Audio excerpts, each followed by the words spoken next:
मैं हूं सुमित और वीकली एक्सपायरी का दिन भारतीय बाजारों में कामकाज तो दिन के निचले स्तरों के आसपास ही हो रहा है, लेकिन हाँ फिर भी थोड़ी रिकवरी लोअर लेवल से जरूर इंडेक्स में देखने को मिली और 18,000 को इंडेक्स एटलीस्ट होल्ड कर रहा है। 18,000 के ऊपर अभी भी कामकाज होते हुए 18,050 के आसपास इंडेक्स ट्रेड कर रहा है और निचला स्तर 18,000 के आसपास ही इंडेक्स ने आज बनाया था। 18,010 का लो इंडेक्स ने आज छुआ था। Mid cap small cap index में अगर नजर डाली जाए तो करीब करीब 1% की गिरावट मिड कैप इंडेक्स में और स्मॉल कैप इंडेक्स भी रफली 1% के आसपास ही बिकवाली के साथ कामकाज कर रहा है, लेकिन लोअर लेवल से स्लाइटली पुल बैक वहां पर आता हुआ दिखाई पड़ा। आउट परफॉर्मेंस के लिहाज से निफ्टी बैंक आज आउट परफॉर्म नहीं कर रहा है। 3/4% के आसपास गिरावट वहां पर भी देखने को मिल रही है, तो थोड़ा प्रेशर वहां भी बना हुआ है, लेकिन जो शुरुआती बिकवाली थी उसके बाद पुल बैक दिया, पुल बैक के बाद फिर वापस प्रेशर मार्केट में एक्सटेंड हो रहा है। लेकिन अब क्योंकि एक्सपायरी का दिन है, थोड़ा सा उतार चढ़ाव जरूर इंडेक्स के अंदर आता हुआ दिखाई पड़ सकता है।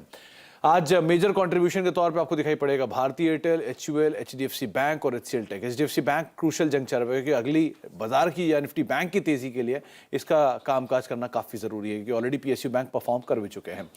बातचीत करेंगे आज हम प्रशांत सावंत से, हमारे साथ मौजूद हैं, जिनसे हम चर्चा करेंगे उनके इंडिविजुअल कॉल्स को लेकर, मार्केट्स को लेकर, उनके रुख रवैये पर और साथ ही साथ एक सस्ते ऑप्शन को लेकर भी प्रशांत जी से हम बातचीत करेंगे। प्रशांत जी ने ही आपको पिछले हफ्ते एक बढ़िया सस्ता ऑप्शन दिया था, उस पर एक शानदार रिटर्न आया, तो इस बार कौन सा उनका सस्ता ऑप्शन, उस पर भी बातचीत करेंगे। प्रशांत जी नमस्कार, स्वागत है कार्यक्रम में। जिस तरह की स्थितियां बाजार में बन रही हैं, प्रीमियम हायर साइड पर हैं, रेंज सीमित दायरे में बाजार कामकाज कर रहा है, क्या रुख रखते हैं मार्केट को और क्या इस तरह के मार्केट में हीरो जीरो ट्रेड निकाल पाए? जी, सुमित जी गुड आफ्टरनून और सभी दर्शकों को नमस्कार। तो एक चीज क्लियर दिख रही है, मार्केट में ना ग्रीड है, मतलब थोड़ी सी ग्रीड है और थोड़ा फियर भी है। तो ऐसा नहीं है कि वन साइडेड इमोशन है, दोनों ही इमोशन साथ में है, जो कि बहुत रेयरली होता है। लोग कॉशियस भी है और लोगों को लग रहा है न्यू हाई भी आएगा। तो एक चीज मैं डेफिनेटली कहना चाहूंगा कि जो भी निवेशक होते हैं उनको न्यू हाई से या इन चीजों से फर्क नहीं पड़ना चाहिए। आपके गोल बेस्ड इन्वेस्टमेंट होने चाहिए। जो ट्रेडर्स हैं उनके भी एक चीज पे ध्यान होना चाहिए कि आपके स्टॉप लॉसेस क्या है, आप रिस्क कितनी ले रहे हो, उसके सामने आपको रिवॉर्ड कितना है। बस इन दो चीजों पे आप ध्यान रखिए, तो मुझे लग रहा है कि आपकी डायरेक्शन हमेशा सही होगी। जहां तक निफ्टी की बात है, अभी जो निफ्टी के फ्यूचर्स है वो करीबन 18,100 110 के बीच है।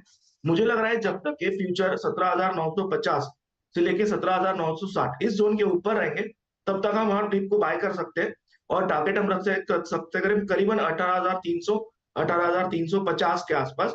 इसी के सामने मैं जब बैंक निफ्टी देख रहा हूं, तो इसका क्रूशियल लेवल जो निकल के आ रहा है वो है 41,300, यानी यहाँ से करीबन 250-300 पॉइंट नीचे 41,300।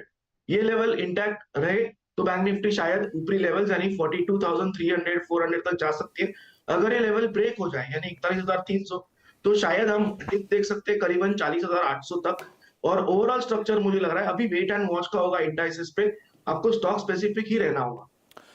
स्टॉक स्पेसिफिक अप्रोच रखेंगे आप, इंडिविजुअल स्टॉक्स पे नजर रखिए इंस्टेड आप इंडेक्स देखने के। तो 41,300 क्रूशियल जोन है बैंक निफ्टी के लिए, वो टूटता है तो 40,800 तक जा सकते हैं, लेकिन अगर वो बना रहता है तो बाजार में पुल बैक रहेगा। और निफ्टी को लेकर रिव्यू आपको प्रशांत जी ने साफ रखा। फिलहाल निफ्टी 18,030 के स्तरों पर कामकाज कर रहा है।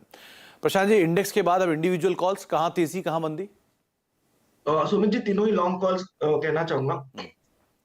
फर्स्ट पिक मेरा होगा DLF, और मुझे लग रहा है ये स्टॉक बार बार 400 को रेजिस्ट कर रहा था, इस बार भी किया है, बट मुझे लग रहा है अभी ये एक अच्छी मूव के लिए तैयार हुआ, क्योंकि इस बार सेलिंग पे मुझे कोई वॉल्यूम नहीं दिख रहा है।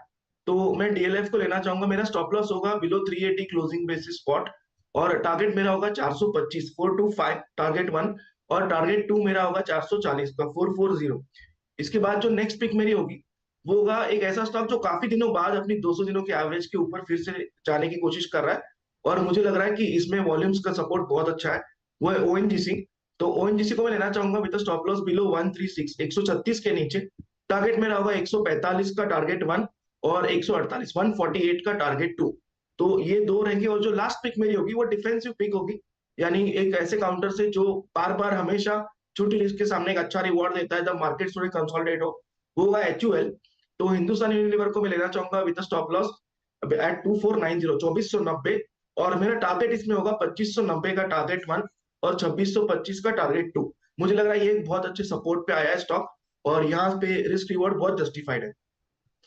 डाइवर्सिफाइड स्पेस के नाम, पहला HUL आपकी स्क्रीन पर 2590 का टारगेट, 2625 का स्टॉप लॉस, 2490